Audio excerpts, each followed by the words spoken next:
ආරිපුත්තු මහරහතන් වහන්සේ දේශනා කරනවා ආයුෂ්මතුනි අර පුරුෂයා මේ කෙනා ළඟට ඇවිල්ලා මං උපස්ථාන කරා නම් කියලා උපස්ථාන කළා නේද? ඇවිල්ලා උපස්ථාන කරනවානේ. ඒ උපස්ථාන කරද්දිනොත් මෙයා වදකයා නෙවෙයිද? තමන් මරණ මිනිහා නෙවෙයිද මේ? තේ එක ගෙනල්ලා දෙන්නේ වතුර එක ගෙනල්ලා දෙන්නෙම වදකයානේ. කලින්ම නැගිටිනවා මෙහාට කලින් උපස්ථාන කරන්න. එහෙම නැගිට්ටත් එතන ඉන්නේ මිතුරා නෙවෙයි සතුරා. තමන්ට පස්සේ නිදා ගන්නවා. තමන්ගේ සියලු වැඩ කටයුතු කරනවා. රෙදි සෝදනවා. කාමරේ අතු ගන්නවා. ඒ හැම වැඩක්ම හැම බරක්ම කරගහනවා. ඒ හැම වැඩක්ම කරද්දී ඔහු මිතුරා නෙවෙයි හතුරා. ඔහු බලන්නේ අවස්ථාවක් ලැබිච්ච ගමන් මරලා දාන්න. තමන්ගේ ස්වාමියා කියන්නේ ප්‍රධානියා. ආදරණීය වදකයා.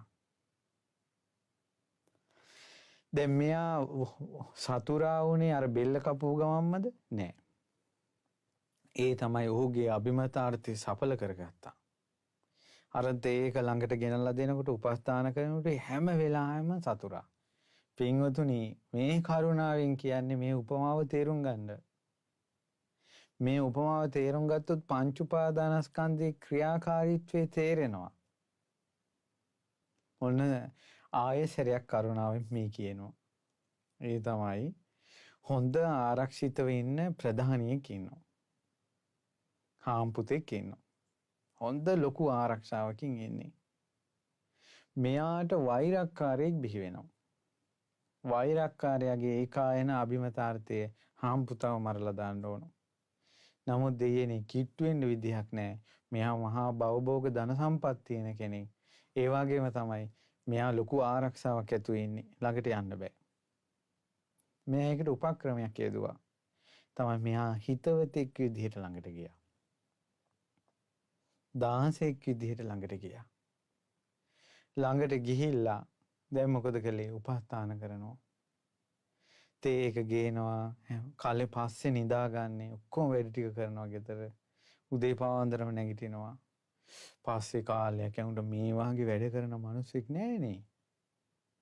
පහදිනවනේ. තමන්ගේ යාළුවෙක් වගේ, හිතවතෙක් වගේ රහස් පවා කියනවා.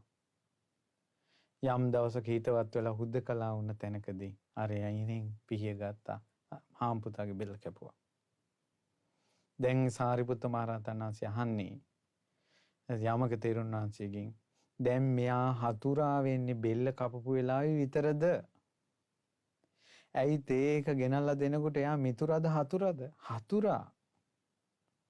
කලින් නැගිට්ටත් හතුරා. පස්සේ නිදාගත්තත් හතුරා. මොකද යම් දවසක ඌ ප්ලෑන් කරන්නේ අවස්ථාව ලැබිච්ච ගමන් මරන්න. ඒව මේවකෝ ආවසෝ අසුතවා පුතුජනෝ අරියානං අදස්සාවි අරිය ධම්මස්සා කෝවිදෝ.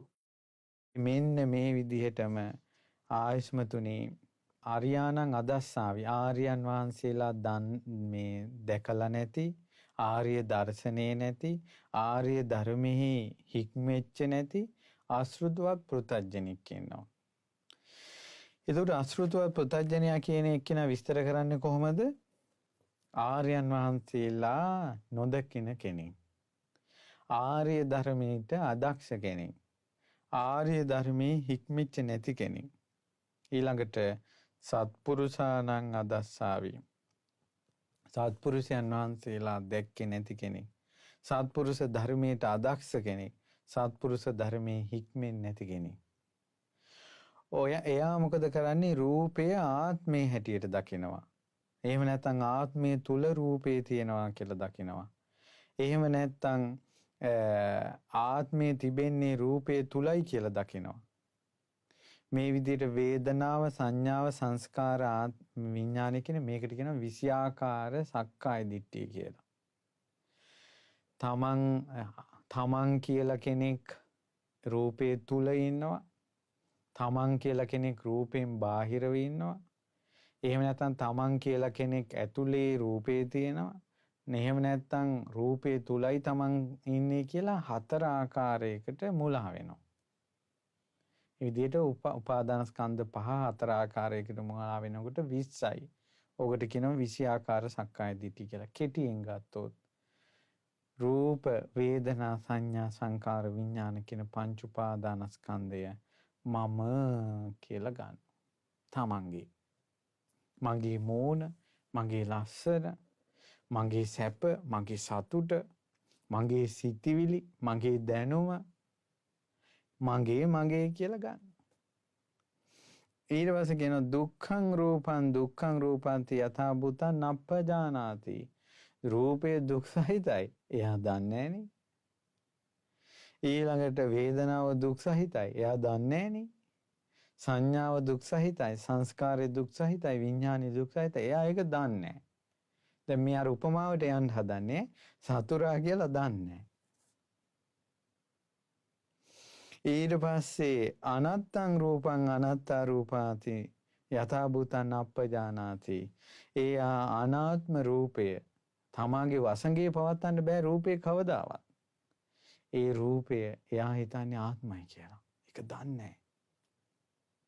වේදනාව සංඥා සංස්කාර විඥානය තමන්ට ඕන විදිහට තියෙන්න පුළුවන් කියන විදිහට එයා හිතන්නේ. අනාත්මයක් එයා දන්නේ. ඊට පස්සේ මොකද වෙන්නේ? සංකතං රූපං. හේතුඵල ධමයෙන් හටගත්ත රූපයක් තියෙන්නේ සංකත රූපයක්. හේතුඵල ධමයෙන් හටගත්ත වේදනාවක් තියෙන්නේ සංකත වේදනාව. හේතුඵල ධමයෙන් හටගත්ත හඳුනා ගැනීමක් තියෙන්නේ සංකත සංඥාවක්. හේතුඵල ධමයෙන් හටගත්ත චේතනාවක් තියෙන්නේ සංකත සංඛාරයක්. හේතුඵල ධමයෙන් හටගත්ත විඥානයක් තියෙන්නේ සංකත විඥානයක්. එයා දන්නේ නැහැ. ආශ්‍රිතව අපතජ්ජනය සංකතයි මේක කියලා. වදකං රූපං වද දෙන රූපයක් තියෙන්නේ දන්නේ නැහැ. මේ බෙහෙත් බොපු ඉදින් තමන්ගේ රූපේ වර්ණනා කරනවානේ. මේ බෙහෙත් බොනවා පෙති කෝ මේ අතේ අහුරක් බොනවා. ඉස්සර මම මෙහෙමයි අපේ මම මේ රූප සුන්දරීටත් තේරුණා. ඒ කාලේ අවුරුදු කුමාරි කියන්නේ මට ගමේම බලන් දෙපෑ පාරේ බැහැලා යනකොට කොල්ල කුරුට්ටෝ හැරි හැරි බලනවා කියලා කියනවා මේ පෙසර් වලට බෙහෙත් ගන්න යන ආච්චි. මේ වද දීලා රූපේ වද දීලා යාට. එයාගේ අතට හැරමිටක් දීලා රූපේ. නමුත් ගේ ඉස්සරහ පිට ලස්සනට අර තරුණ කාලේ කොණ්ඩේ කඩා දාගෙන ගත්ත ලස්සන ෆොටෝ එක ගේ ඉස්සරහ පිටට තියලා එයාම තමයි රෝද පුටුවෙන් ගේන්නේ. ගෙදරට එන අයට කියනවා මං තරුණ කාලේ. එයා දන්නේ රූපේ Tamanට වද දුන්නා. ඒ තරුණ කාලේ ওই රූපේම තමයි මේ තත්ත්වයටපත් උනේ. වද දුන්නා කියලා දන්නේ. වේදනාවෙන් වද දුන්නා කියලා දන්නේ. සංඥාවෙන් වද දුන්නා කියලා දන්නේ. සංස්කාරයෙන් වද දුන්නා කියලා දන්නේ. විඥාණයෙන් වද දුන්නා කියලා දන්නේ.